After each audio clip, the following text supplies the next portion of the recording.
1%. Steps are being taken to ensure supplies of perishable goods reach markets adequately. Interim budget. As mentioned in the interim budget, we need to focus on 4 major castes, namely the Garib, Mahilaye, Yuva, and Annadata, the poor, women, youth, and the farmer.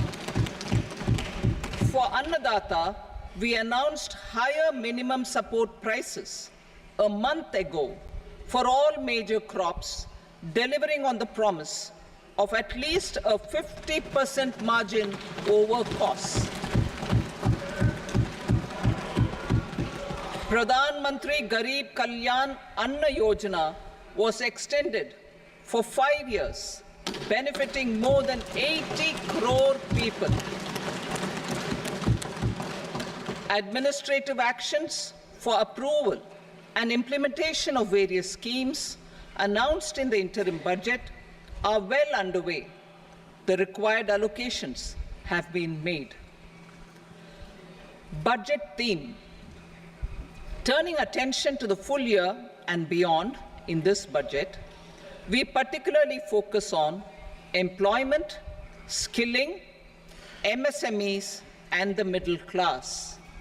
I am happy to announce the Prime Minister's package of 5 schemes and initiatives to facilitate employment, skilling, and other opportunities for 4.1 crore youth over a 5-year period, with a central outlay of 2 lakh crore rupees. I will speak about them shortly, while more details may be seen in the annexure. This year, I've made a provision of 1.48 lakh rupees, 1.48 lakh crore rupees for education, employment, and skilling.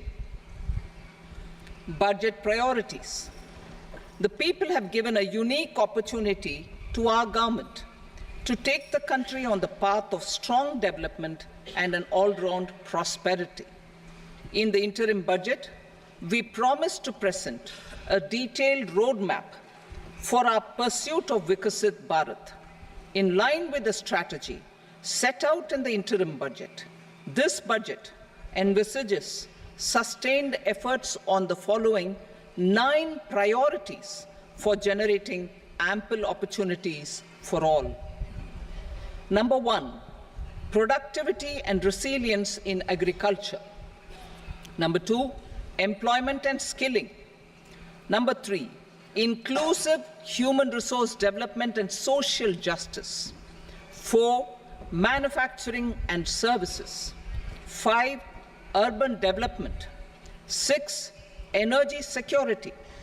7, infrastructure. 8, innovation, research and development.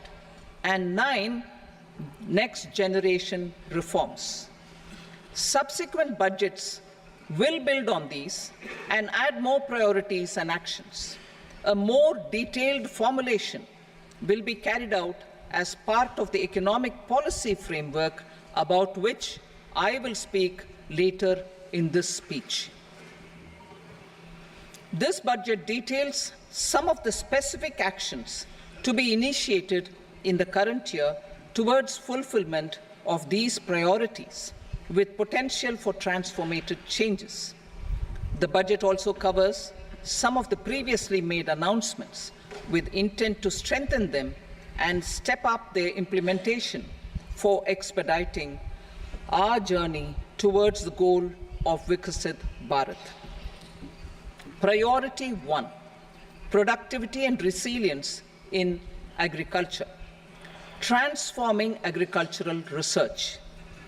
Our government will undertake a comprehensive review of the agricultural research setup to bring the focus on raising productivity and developing climate-resilient varieties. Funding will be provided in challenge mode, including to the private sector. Domain experts, both from the government and outside, will oversee the conduct of such research. Release of new varieties. New 109 high-yielding and climate-resilient varieties of 32 field and horticultural crops will be released for cultivation by farmers. Natural farming. In the next 2 years, 1 crore farmers across the country will be initiated into natural farming, supported by certification and branding. Implementation will be through scientific institutions and willing gram panchayats. 10,000 need-based bio-input resource centers will be established. Missions for pulses and oilseeds. For achieving self-sufficiency in pulses and oilseeds, we will strengthen their production, storage, and marketing. As announced in the interim budget, a strategy is being put in place to achieve Atmanirbharta for oilseeds such as mustard, groundnut, sesame, soybean, and sunflower. Vegetable production and supply chains. Large-scale clusters for vegetable production will be developed closer to major consumption centers. We will promote farmer-producer organizations, cooperatives, and startups for vegetable supply chains, including for collection and storage and marketing. Digital public infrastructure for agriculture. Buoyed by the success of the pilot project, our government, in partnership with the states, will facilitate the implementation of the digital public infrastructure in agriculture for coverage of farmers and their lands in 3 years. During this year, digital crop survey for Kharif using the DPI will be taken up in 400 districts. The details of 6 crore farmers and their lands will be brought into the farmer and land registries. Further, the issuance of Jan Samarth-based Kisan credit cards will be enabled in 5 states. Shrimp production and export. Financial support for setting up a network of nucleus breeding centers for shrimp brood stocks will be provided. Financing for shrimp farming, processing, and export will be facilitated through NABARD. National cooperation policy. Our government will bring out a national cooperation policy for systematic, orderly, and all-round development of the cooperative sector, fast-tracking growth of rural economy and generation of employment opportunities on a large scale will be the policy goal. This year, I have made a provision of 1.52 lakh crore rupees for agriculture and allied sectors.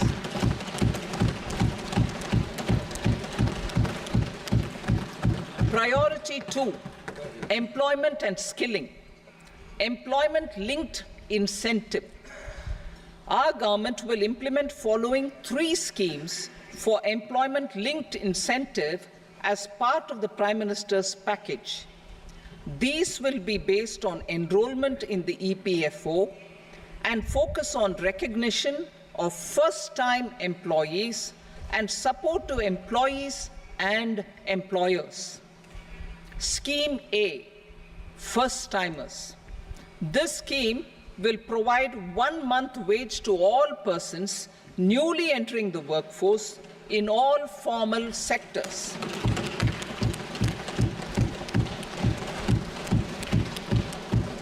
Direct benefit transfer of 1 month's salary in 3 installments to first-time employees as registered in the EPFO will be up to 15,000 rupees. The eligibility limit will be a salary of 1 lakh per month. The scheme is expected to benefit 210 lakh youths.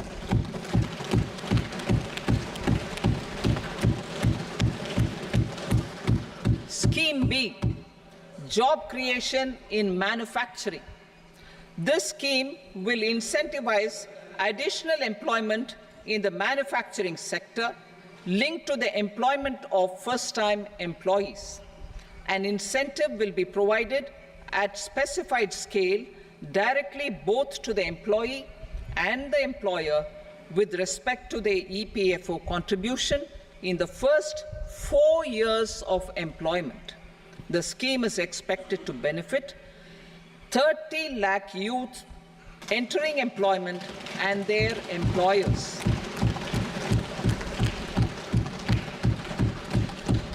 Scheme C, support to employers. This employer-focused scheme will cover additional employment in all sectors. All additional employment within a salary of 1 lakh rupee per month will be counted. The government will reimburse to employers up to 3,000 rupees per month for 2 years towards the EPFO contribution for each additional employee. The scheme is expected to incentivize additional employment of 50 lakh persons.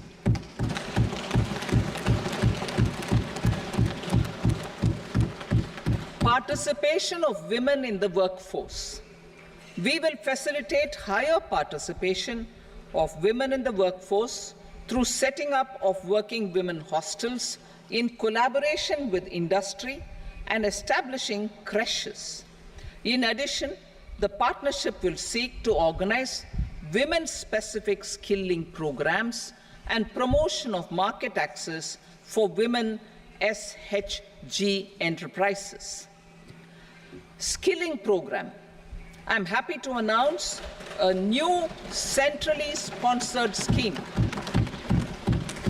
as the fourth scheme under the Prime Minister's package for skilling in collaboration with state governments and industry. 20 lakh youth will be skilled over a 5-year period.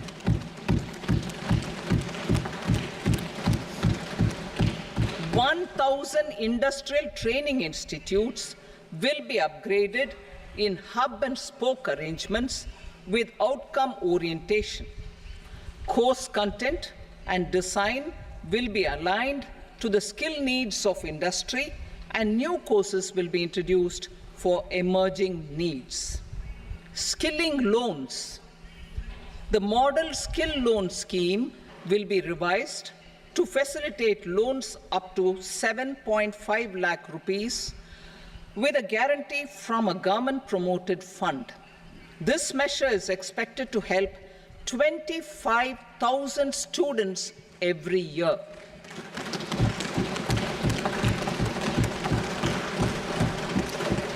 Education loans. For helping our youth who have not been eligible for any benefit under government schemes and policies, I am happy to announce a financial support for loans up to 10 lakh rupees for higher education in domestic institutions.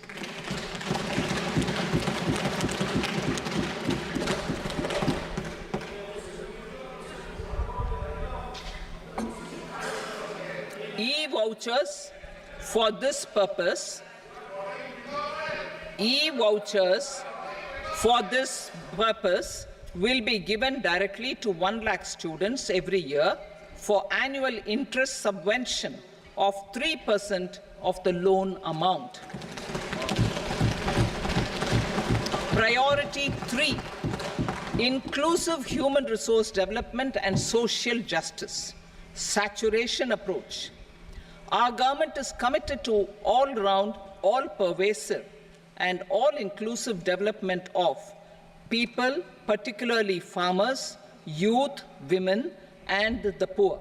For achieving social justice comprehensively, the saturation approach of covering all eligible people through various programs, including those for education and health, will be adopted to empower them by improving their capabilities. Implementation of schemes meant for supporting economic activities by craftsmen, artisans, self-help groups, scheduled caste, scheduled tribe, and women entrepreneurs and street vendors such as the PM Vishwakarma, PM Swanidhi, National Livelihood Missions, and Stand Up India will be stepped up. Purvodaya. The states in the eastern part of the country are rich in endowments and have strong cultural traditions. We will formulate a plan, Purvodaya, for the all-round development of the eastern region of the country, covering Bihar, Jharkhand, West Bengal, Odisha, and Andhra Pradesh. This will cover human resource development, infrastructure, and generation of economic opportunities to make the region an engine to attain Vikasit Bharat. On the Amritsar-Kolkata Industrial Corridor, we will support development of an industrial node at Gaya. This corridor will catalyze industrial development of the eastern region. The industrial node at Gaya will also be a good model for developing our ancient centers of cultural importance into future centers of modern economy. This model shall showcase Vikas Bhi, Virasat Bhi in a growth trajectory. We will also support development of road connectivity projects, namely 1. Patna-Purnia Expressway, 2. Buxar-Bhagalpur Expressway, 3. Bodh Gaya, Rajgir, Vaishali and Darbhanga spurs, and 4. Additional 2-lane bridge over River Ganga at Buxar at a total cost of 26,000 crore rupees.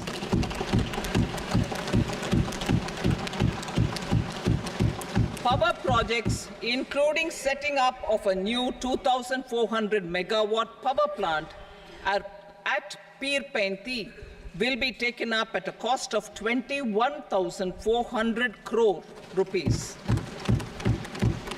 New airports, medical colleges, and sports infrastructure in Bihar will be constructed. An additional allocation to support capital investments will be provided. The requests of Bihar government for external assistance from multilateral development banks will be expedited.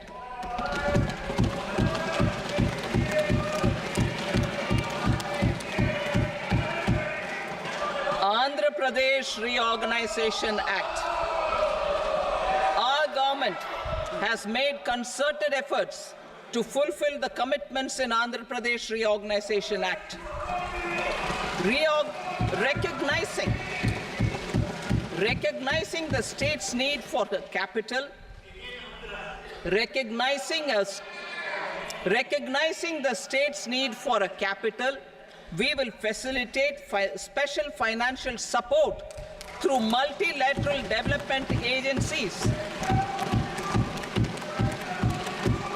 In the current financial year, 15,000 crore rupees will be arranged with additional amounts in future years.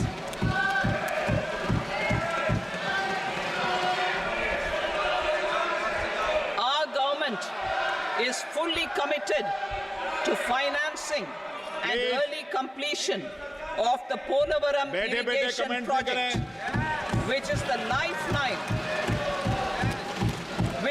lifeline for Andhra Pradesh and its farmers. This will facilitate our country's food security as well. Under the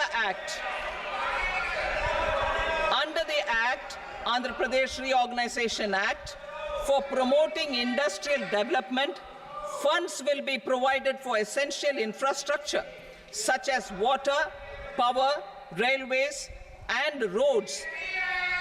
In Kopparthi node on the Visakhapatnam-Chennai Industrial Corridor and Varavakal node on the Hyderabad-Bangalore Industrial Corridor.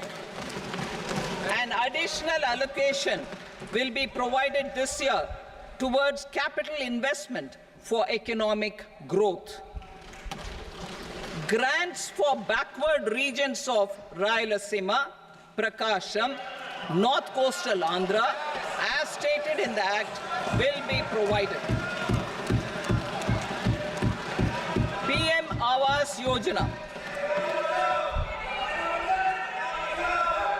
3 crore additional houses under the PM Awas Yojana in rural and urban areas in the country have been announced, for which the necessary allocations are being made. Women-led development. For promoting women-led development, the budget carries an allocation of more than 3 lakh crore for schemes benefiting women and girls. This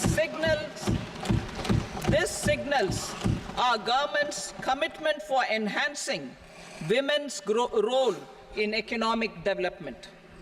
Pradhan Mantri Janjatiya Unnat Gram Abhiyan. For improving the socio-economic condition of tribal communities, we will launch the Pradhan Mantri Janjatiya Unnat Gram Abhiyan by adopting saturation coverage for tribal families in tribal majority villages and aspirational districts.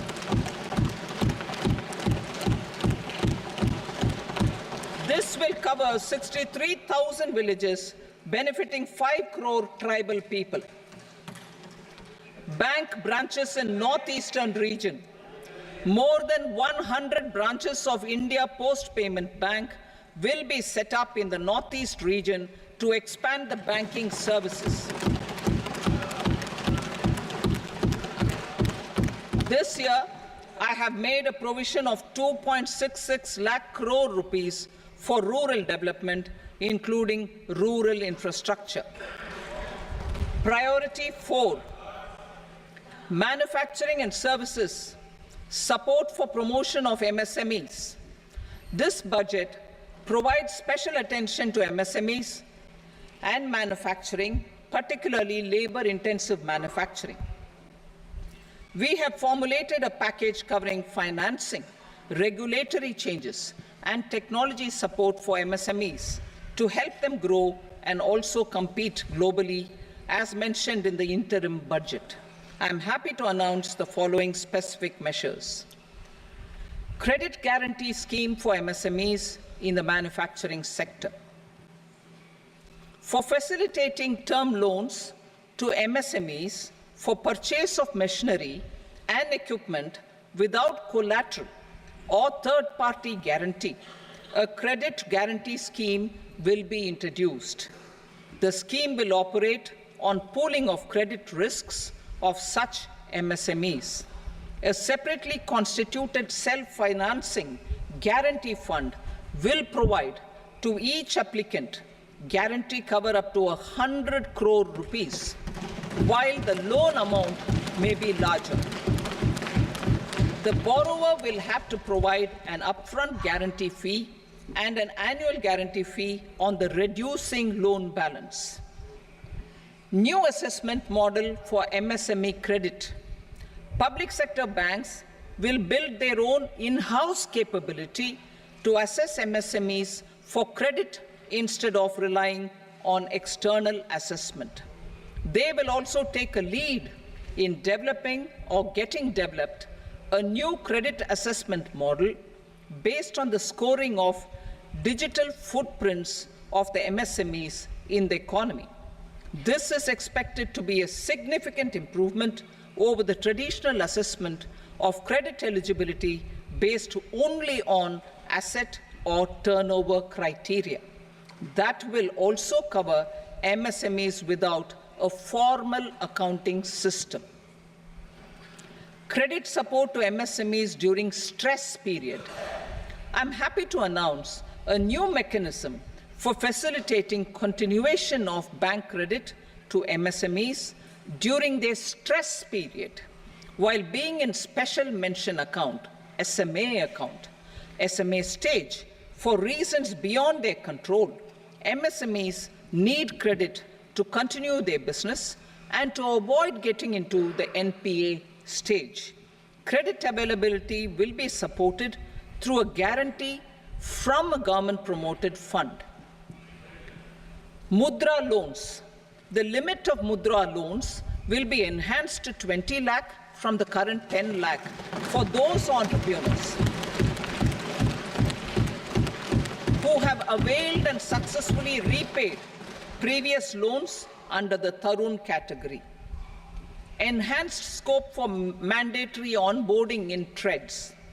For facilitating MSMEs to unlock their working capital by converting their trade receivables into cash, I propose to reduce the turnover threshold of buyers for mandatory onboarding on the TREDS platform from rupees 500 crore to 250 crore rupees. This measure will bring 22 more CPSCs and 7,000 more companies onto the platform. Medium enterprises will also be included in the scope of the suppliers. SIDBI branches in MSME clusters. SIDBI will open new branches to expand its reach to serve all major MSME clusters within 3 years and provide direct credit to them.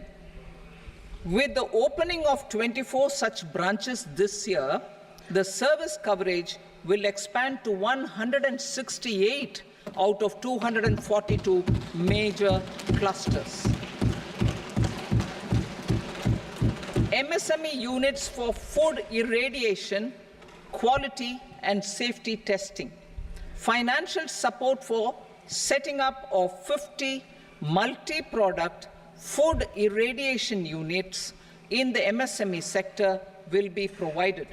Setting up of 100 food quality and safety testing labs with NABL accreditation will be facilitated. E-commerce export hubs. To enable MSMEs and traditional artisans to sell their products in international markets, e-commerce export hubs will be set up in public-private partnership mode.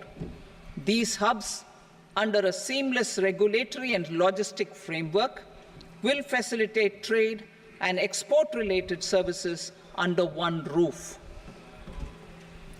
Measures for promotion of manufacturing and services. Internship in top companies.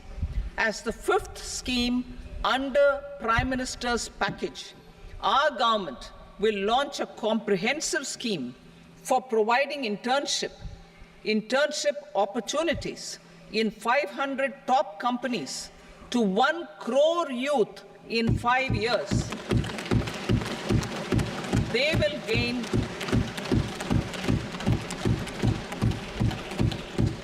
will gain exposure for 12 months to real-life business environment, varied professions, and employment opportunities. An internship allowance of 5,000 per month, 5,000 rupees per month, along with a one-time assistance of 6,000 rupees will be provided. Companies will be expected to bear the training cost and 10% of their internship cost from their CSR funds. Industrial parks.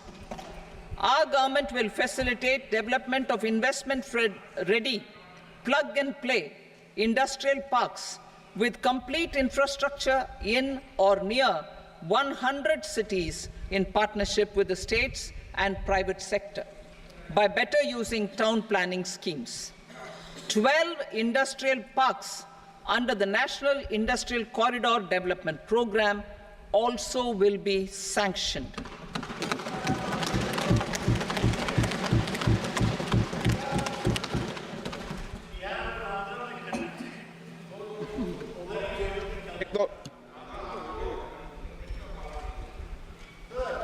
जी मेरे को no please बैठिए।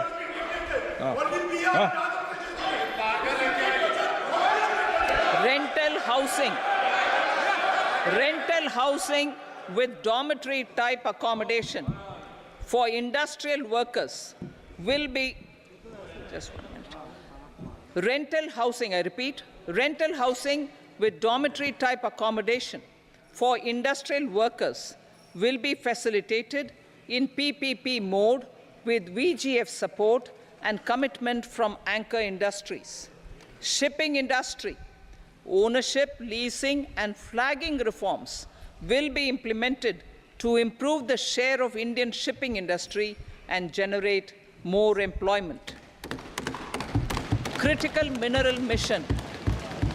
We will set up a critical mineral mission for domestic production, recycling of critical minerals, and overseas acquisition of critical mineral assets.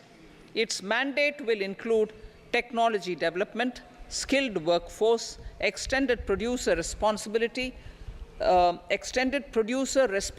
framework, and a suitable financing mechanism. Offshore mining of minerals. Our government will launch the auction of the first tranche of offshore blocks for mining, building on the exploration already carried out. Digital public infrastructure applications. Turning to the services sector, I propose development of DPI applications at population scale for productivity gains, business opportunities, and innovation by the private sector.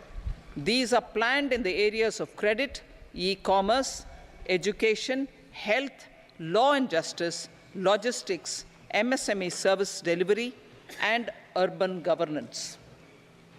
Integrated technology platform for IBC ecosystem. An integrated technology platform will be set up for improving the outcomes under the Insolvency Bankruptcy Code for achieving consistency, transparency, timely processing, and better oversight for all stakeholders. Voluntary closure of LLPs. The services of the Center for Processing Accelerated Corporate Exit, CPACE, will be extended for voluntary closure of LLPs to reduce the closure times. National Company Law Tribunals. The IBC has resolved more than 1,000 companies, resulting in direct recovery of 3.3 lakh crore to creditors. 3.3 lakh crore rupees to creditors. In addition, 28,000 cases involving over 10 lakh crore rupees have been disposed of even prior to admission. Appropriate changes to the IBC, reforms and strengthening of the tribunal and appellate tribunals will be initiated to speed up insolvency resolution. Additional tribunals will be established. Out of those, some will be notified to decide cases exclusively under the Companies Act. Debt recovery. Steps for reforming and strengthening debt recovery tribunals will be taken. Additional tribunals will be established to speed up recovery. Priority 5, urban development. Cities as growth hubs. Working with states, our government will facilitate development of cities as growth hubs. This will be achieved through economic and transit planning and orderly development of peri-urban areas utilizing town planning schemes. Creative redevelopment of cities. For creative brownfield redevelopment of existing cities with a transformative impact, our government will formulate a framework for enabling policies, market-based mechanisms, and regulation. Transit-oriented development. Transit-oriented development plans for 14 large cities with a population above 30 lakh will be formulated, along with an implementation and financing strategy. Urban housing. Under the PM Awas Yojana, Urban 2.0, housing needs of 1 crore urban poor and middle-class families will be addressed with an investment of 10 lakh crore rupees. This will include the central assistance of 2.2 lakh crore rupees in the next 5 years. A provision of interest subsidy to facilitate loans at affordable rates is also envisaged. In addition, enabling policies and regulations for efficient and transparent rental housing markets with enhanced availability will also be put in place. Water supply and sanitation. In partnership with state governments and multilateral development banks, we will promote water supply, sewage treatments, and solid waste management projects and services for 100 large cities through bankable projects.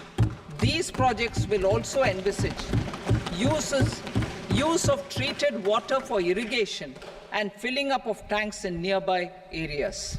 Street markets. Building on the success of PM Swanidhi scheme in transforming the lives of street vendors, our government envisions a scheme to support each year over the next 5 years the development of 100 weekly hearts or street food hubs in select cities. Stamp duty. We will encourage states which continue to charge high stamp duty to moderate the rates for all and also consider further lowering duties for properties purchased by women. This reform will be made an essential component of urban development schemes. Priority 6, energy security, energy transition. In the interim budget, I had announced our strategy to sustain high and more resource-efficient economic growth, along with the energy security in terms of availability, accessibility, and affordability. We will bring out a policy document on appropriate energy transition pathways that balances the imperatives of employment, growth, and environmental sustainability. PM Surya Ghar Muft Bijli Yojana. PM Surya Ghar Muft Bijli Yojana. In line with the announcement in the interim budget,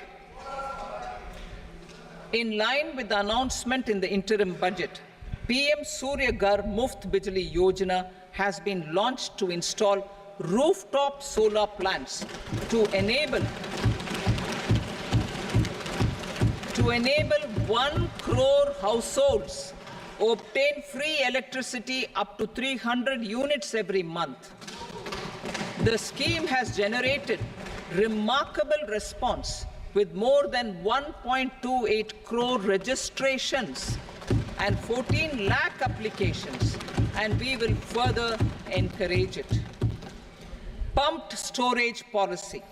A policy for promoting pumped storage projects will be brought out for electricity storage and facilitating smooth integration of the growing share of renewable energy with its variable and intermittent nature in the overall energy mix. Research and development of small and modular nuclear reactors. Nuclear energy is expected to form a very significant part of the energy mix for Viksit Bharat. Towards that pursuit, our government will partner with the private sector for 1. Setting up Bharat Small Reactors, 2.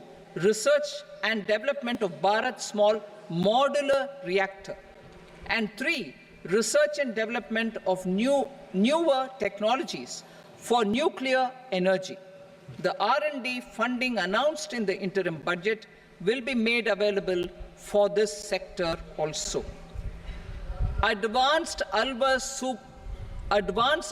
supercritical thermal power plants. The development of indigenous technology for advanced ultra supercritical thermal power plants with much higher efficiency has been completed. A joint venture between NTPC and BHEL will set up a full-scale 800 megawatt commercial plant using AUSC technology. The government will provide the required fiscal support. Moving forward, development of indigenous capacity for the production of high-grade steel and other advanced metallurgy materials for these plants will result in strong spin-off benefits for the economy. Roadmap for hard-to-abate industries. A roadmap for moving the hard-to-abate industries from energy efficiency targets to emission targets will be formulated. Appropriate regulations for transition of these industries from the current perform, achieve, and trade mode to Indian carbon market mode will be put in place. Support to traditional micro and small industries. An investment-grade energy audit of traditional micro and small industries in 60 clusters, including brass and ceramic, will be facilitated. Financial support will be provided for shifting them to cleaner forms of energy and implementation of energy efficiency measures. The scheme will be replicated in another 100 clusters in the next phase.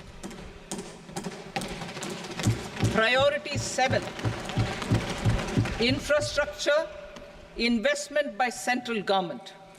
Significant investment the central government has made over the years in building and improving infrastructure has had a strong multiplier effect on the economy. We will endeavor to maintain strong fiscal support for infrastructure over the next 5 years in conjunction with imperatives of other priorities and fiscal consolidation. This year, I have provided 11,11,111 crore rupees for capital expenditure. This would be 3.4% of our GDP. Infrastructure investment by state governments. We will encourage states to provide support of similar scale for infrastructure, subject to their development priorities. A provision of 1.5 lakh crore rupees for long-term interest-free loans have been made this year also to support the states in their resource allocation. Private investment in infrastructure. Investment in infrastructure by private sector will be promoted through viability gap funding and enabling policies and regulations. A market-based financing framework will be brought out. Pradhan Mantri Gram Sadak Yojana, Phase 4 of the PMGSY will be launched to provide all-weather connectivity to 25,000 rural habitations, which have become eligible in view of their population increase. Irrigation and flood mitigation. Bihar has frequently suffered from floods, many of them originating outside the country. Plans to build flood control structures in Nepal are yet to progress. Our government, through the Accelerated Irrigation Benefit Program and other sources, will provide financial support for projects with estimated cost of 11,500 crore rupees, such as the Kosi-Michi intra-state link and 20 other ongoing and new schemes, including barrages, river pollution abatement, and irrigation projects. In addition, survey and investigation of Kosi-related flood mitigation and irrigation projects will be undertaken. Assam grapples with floods every year by the Brahmaputra River and its tributaries originating outside India. We will provide assistance to Assam for flood management and related projects.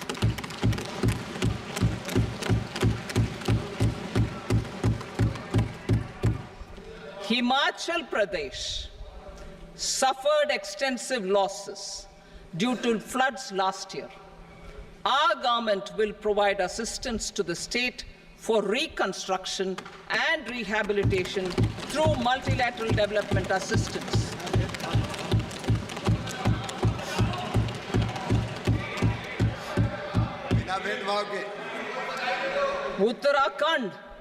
Uttarakhand too suffered losses due to cloudbursts and massive landslides. We will provide assistance to the state. Recently, Sikkim witnessed devastating flash floods and landslides that wreaked havoc across the state. Our government will provide assistance to the state. Tourism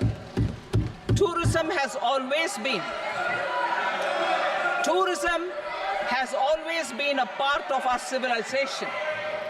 Our efforts in positioning India as a global tourist destination will also create jobs, stimulate investments, and unlock economic opportunities for other sectors.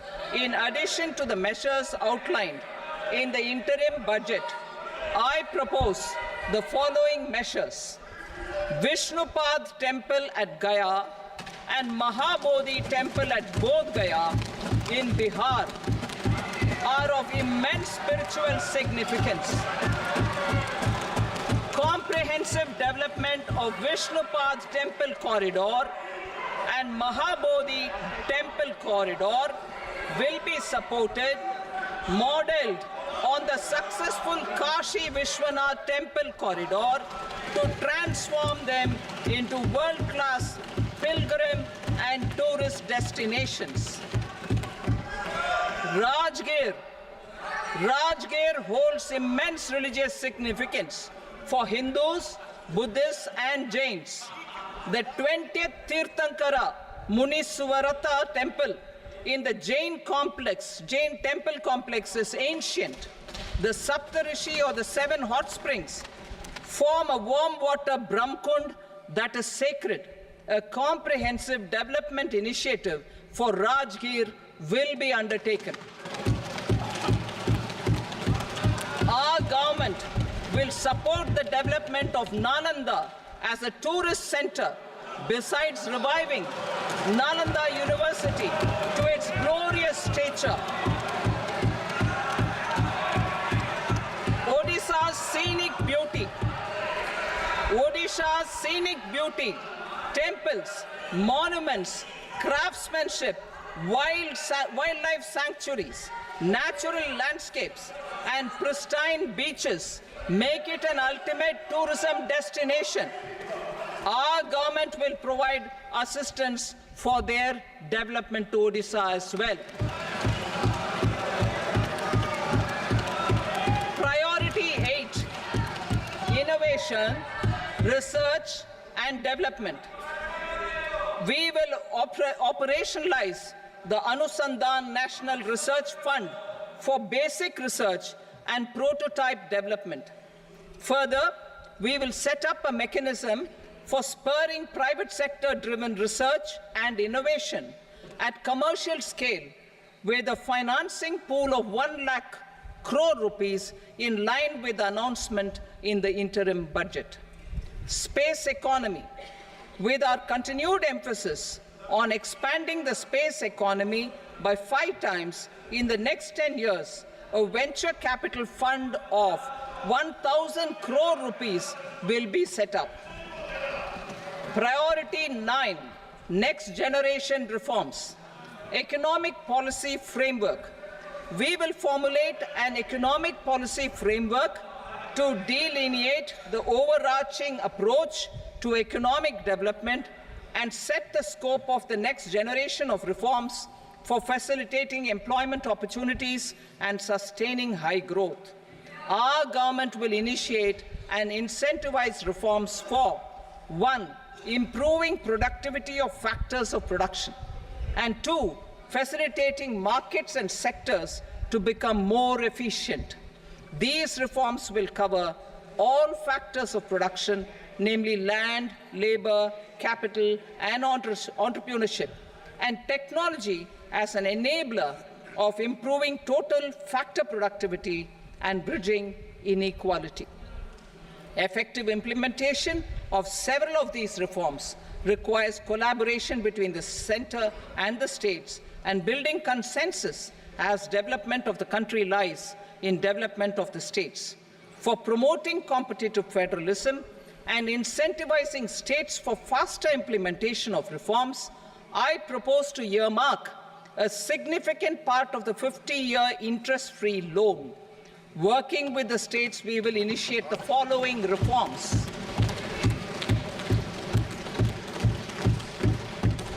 Land-related reforms and actions, both in the rural and urban areas, will cover land administration, will cover 1. Land administration, planning and management, and 2. Urban planning usage and building bylaws. These will be incentivized for completion within the next 3 years through appropriate fiscal support. Rural land-related actions. Rural land-related actions will include 1. Assignment of unique land parcel identification number, UL PIN, or Bhu Aadhaar for all lands. 2. Digitization of cadastral maps. 3. Survey of subdivisions, survey of map subdivisions as per current ownership. 4. Establishment of land registry. And 5. Linking to the farmers registry. These actions will also facilitate credit flow and other agricultural services. Urban land-related actions. Land records in urban areas will be digitized with GIS mapping. An IT-based system for property record administration, updating, and tax administration will be established. These will also facilitate improving the financial position of urban local bodies. Labor-related reforms. Services to labor. Our government will facilitate the provision of a wide array of services to labor, including those for employment and skilling. A comprehensive integration of eShram portal with other portals will facilitate such one-stop solution. Open architecture databases for the rapidly changing labor market, skill requirements, and available job roles, and a mechanism to connect job aspirants with potential employers and skill providers will be covered in these services. Shram Suvidha and Samadhan portal. Shram Suvidha and Samadhan portal will be revamped to enhance ease of compliance for industry and trade. Capital and entrepreneurship related reforms, financial sector vision and strategy. For meeting financing needs of the economy, our government will bring out a financial sector vision and strategy document to prepare the sector in terms of size, capacity, and skills. This will set the agenda for the next 5 years and guide the work of the government, regulators, financial institutions, and market participants. Taxonomy for climate finance. We will develop taxonomy for climate finance for enhancing the availability of capital for climate adaptation and mitigation. This will support achievement of the country's climate commitments and green transition. Variable capital company structure. We will seek the required legislative approval for providing an efficient and flexible mode for financing leasing of aircrafts and ships and pooled funds of private equity through a variable company structure. foreign direct investments and overseas investment. The rules and regulations for foreign direct investment and overseas investments will be simplified to 1. Facilitate foreign direct investments, 2. Nudge prioritization, and 3. Promote opportunities for using Indian rupee as a currency for overseas investment. NPS Vatsalya. NPS Vatsalya, a plan for contribution by parents and guardians for minors, will be started. On attaining the age of majority, the plan can be converted seamlessly into a normal NPS account. Use of technology. We have successfully used technology for improving productivity and bridging inequality in our economy during the past 10 years. Public investment in digital infrastructure and innovations by the private sector have helped in improving access of all citizens, particularly the common people, to market resources, education, health and services.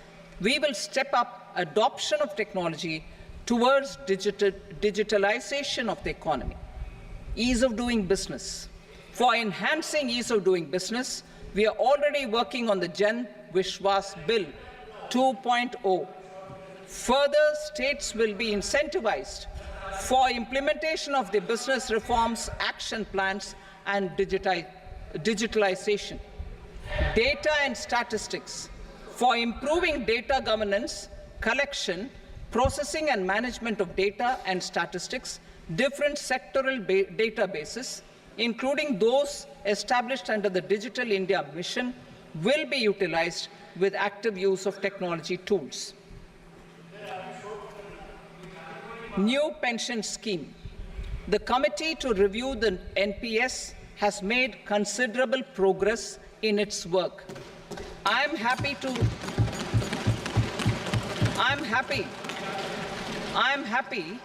that the staff side of the National Council of the Joint Consultative Machinery for Central Government Employees has taken a constructive approach. A solution will be evolved which addresses the relevant issues while maintaining fiscal prudence to protect the common citizens. Budget estimates for 24-25.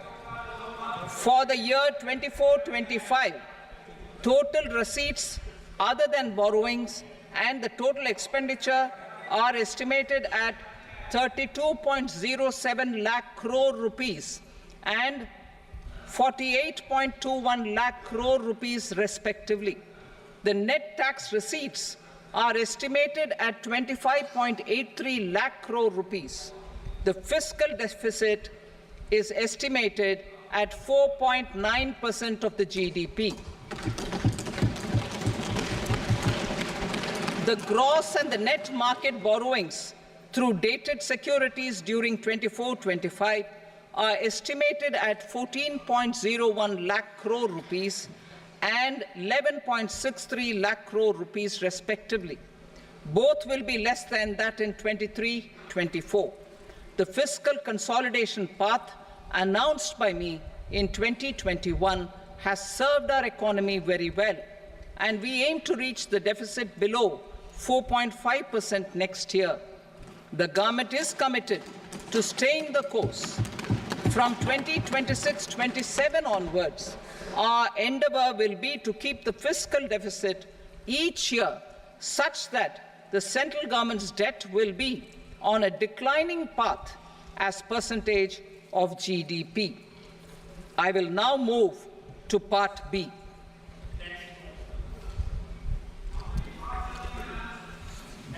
Indirect taxes. Sir, I start with GST. It has decreased tax incidence on the common man, reduced compliance burden and logistics cost for trade and industry, and enhanced revenues of the central and the state governments. It is a success of vast proportions. To multiply the benefits of GST, we will strive to further simplify and rationalize the tax structure and endeavour to expand it to the remaining sectors. My proposals for customs duties intend to support domestic manufacturing, deepen local value addition, promote export competitiveness, and simplify taxation while keeping the interest of the general public and consumers surmount. In Budget 22-23, we reduced the number of customs duty rates.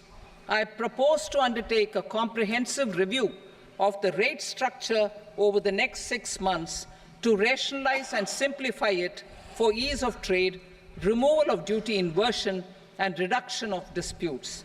I shall now take up sector-specific customs duty proposals. Medicine and medical equipments. To provide relief to cancer patients, I propose to fully exempt 3 more medicines from customs duties.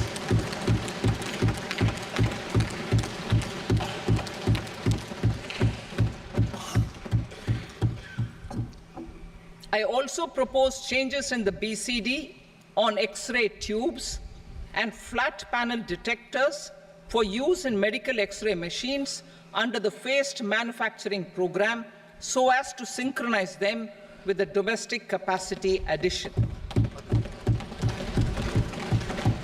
Mobile phone and related parts. With a 3-fold increase in domestic production and almost a 100-fold jump in exports of mobile phones over the last 6 years, the Indian mobile industry has matured. In the interest of consumers, I now propose to reduce the BCD on mobile phone, mobile PCBA, and mobile charger to 15%. Critical minerals.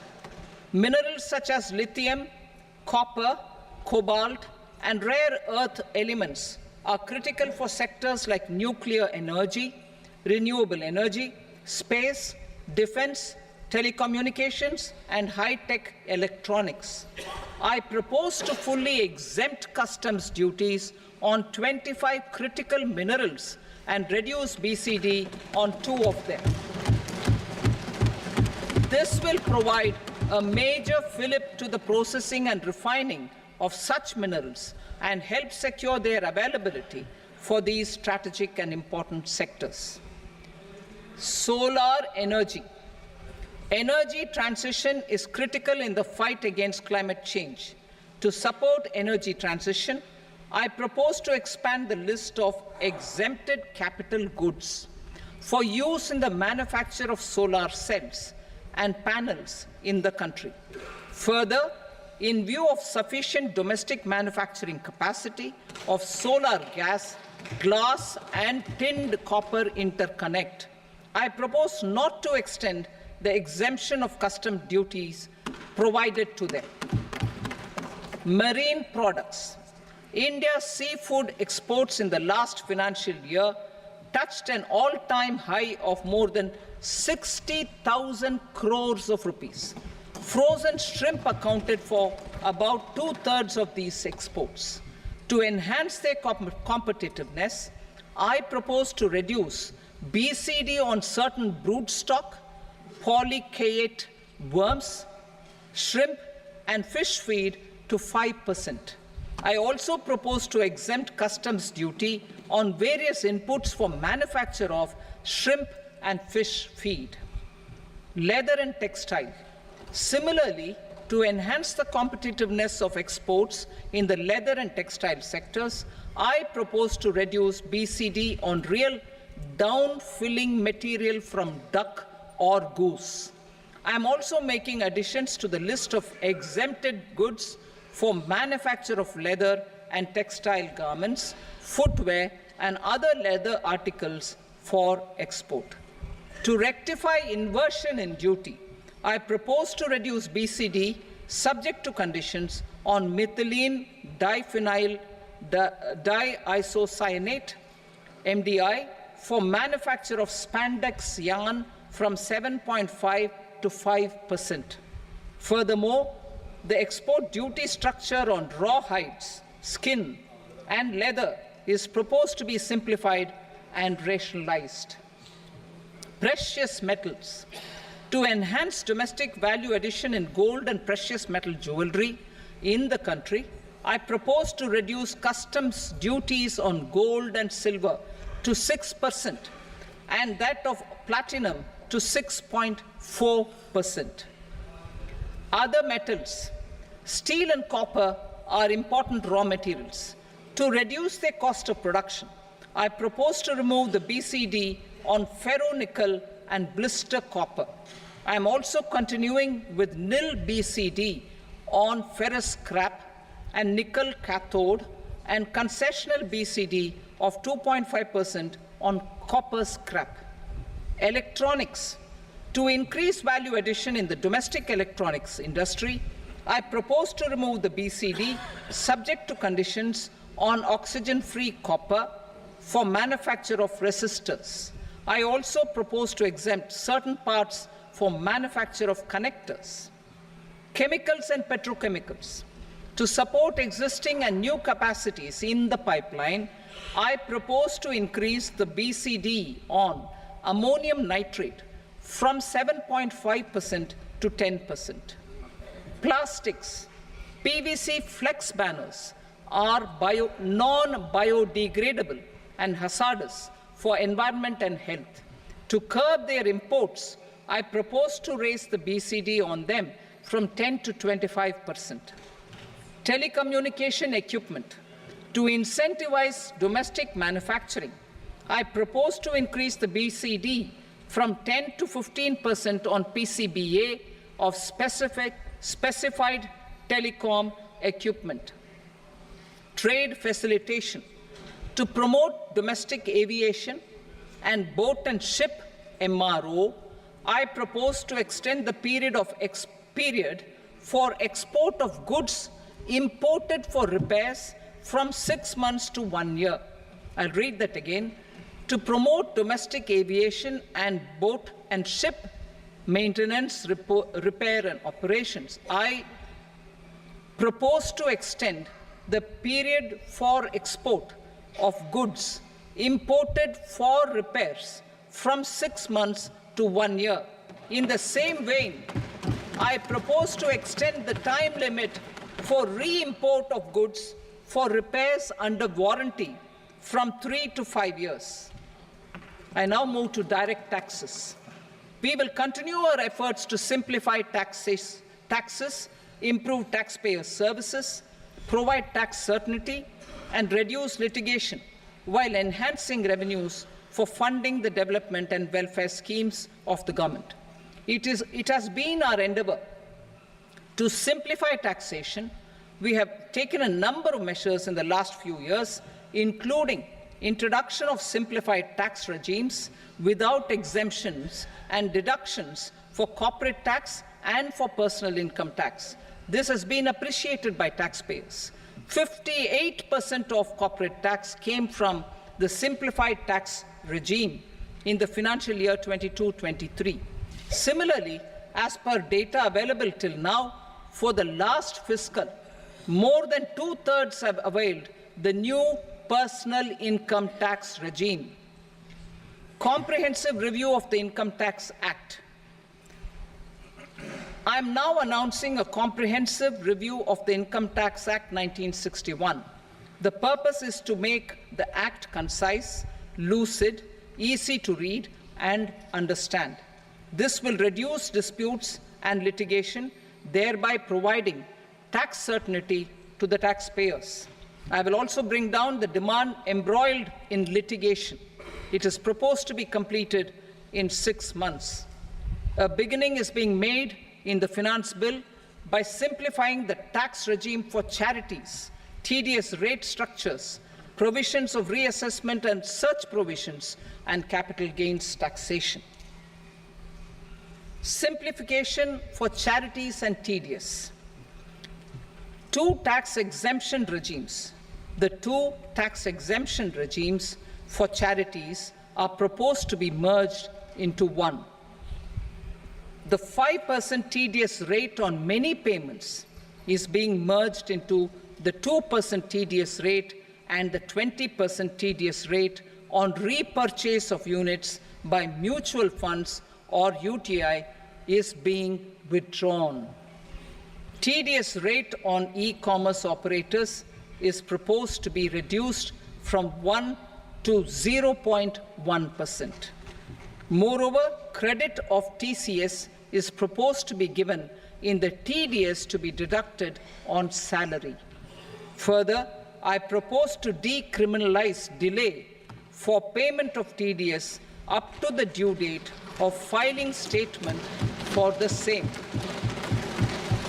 I also plan to provide a standard operating procedure for TDS defaults and simplify and rationalize the compounding guidelines for such defaults. Simplification of reassessment. I propose to thoroughly simplify the provisions for reopening and reassessment. An assessment hereinafter can be reopened beyond 3 years from the end of the assessment year only if the escaped income is 50 lakh rupees or more, up to a maximum period of 5 years from the end of the assessment year. Even in such cases, a time limit of 6 years before the year of the search, as against the existing time limit of 10 years, is being proposed. This will reduce tax uncertainty and disputes. Simplification and rationalization of capital gains. Capital gains taxation is also proposed to be hugely simplified. Short-term gains on certain financial assets shall henceforth attract a tax rate of 20%, while that on all other financial assets and all non-financial assets shall continue to attract the applicable tax rate. Long-term gains on all financial and non-financial assets, on the other hand, will attract a tax rate of 12.5%. For the benefit of the lower and the middle income classes, I propose to increase the limit of exemption of capital gains on certain financial assets to 1.25 lakh rupees per year. Listed financial assets held for more than a year will be classified as long-term, while unlisted financial assets and all non-financial assets will have to be held for at least 2 years to be classified as long-term. Unlisted bonds and debentures, debt mutual funds, and market-linked debentures, irrespective of holding period, however, will attract tax on capital gains at applicable rates. Taxpayer services. All the major taxpayer services under GST and most services under customs and income tax have been digitalized.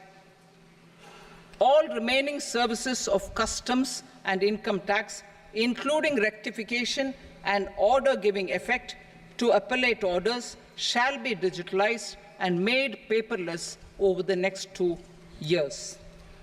Litigation and appeals. While our concerted efforts to reduce pendency of appeals at various appellate fora are beginning to show good results, it will continue to engage our highest attention. To dispose of the backlog of first appeals, I plan to deploy more officers to hear and decide such appeals, especially those with large tax effect. For resolution of certain income tax disputes pending in appeal, I am also proposing Vivad Se Vishwas Scheme 2024. Further, I propose to increase monetary limits for filing appeals related to direct taxes, excise, and service tax in the tax tribunals, high courts, and Supreme Court to 60 lakh rupees, 2 crore rupees, and 5 crore respectively. With a view to reduce litigation and provide certainty in international taxation, we will expand the scope of safe harbor rules and make them more attractive. We will also streamline the transfer pricing assessment procedure. Employment and investment. I have a few proposals to promote investment and foster employment. First of all, to bolster the Indian startup ecosystem, boost the entrepreneurial spirit, and to support innovation, I propose to abolish the so-called angel tax for all classes of investors. Second, there is tremendous potential for cruise tourism in India.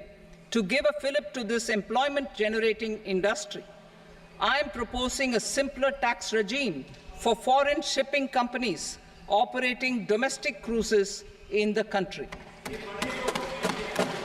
Third, India is a world leader in the diamond cutting and polishing industry, which employs a large number of skilled workers.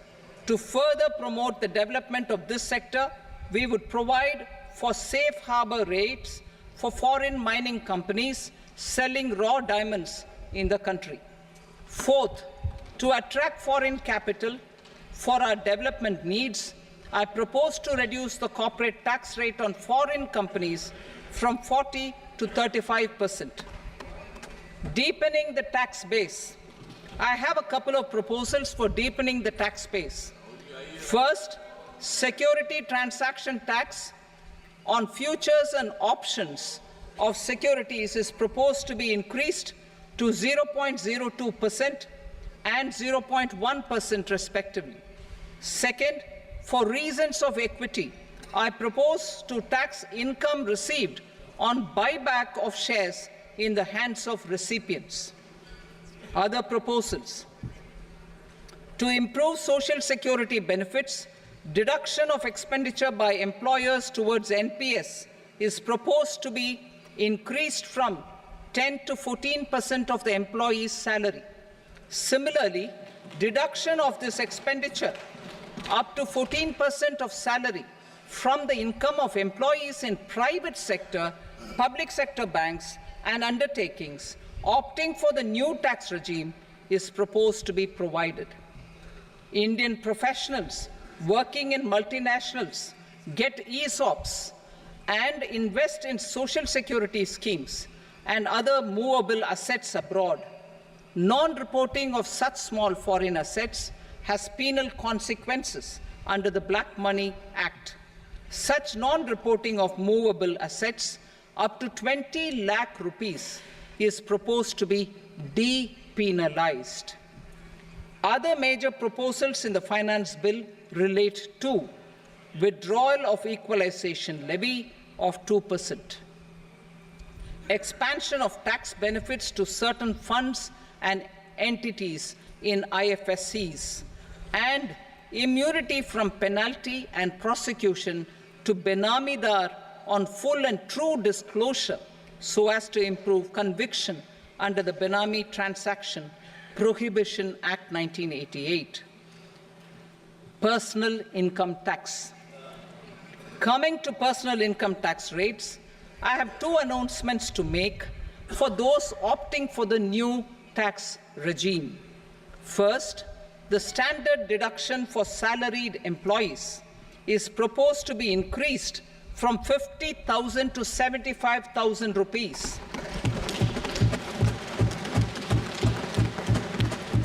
Similarly, deduction on family pension for pensioners is proposed to be enhanced from 15,000 to 25,000 rupees.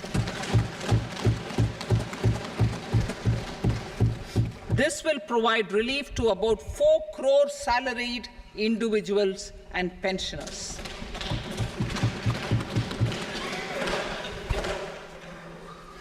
Second, in the new tax regime, the tax rate structure is proposed to be revised